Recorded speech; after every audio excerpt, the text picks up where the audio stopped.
અને આ બાજુ બલરામજીને થયું કે આજ ભગવાનને બરાબરનો માર ખવડાવું મા જોડે.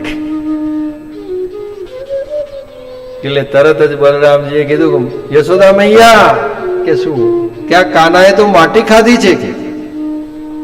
તરત જ યશોદામાં આવે છે ત્યાં.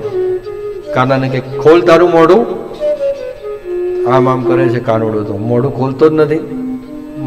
માતા આમ ઘણું હલાવા જાય પણ મોઢું જ ના ખોલે.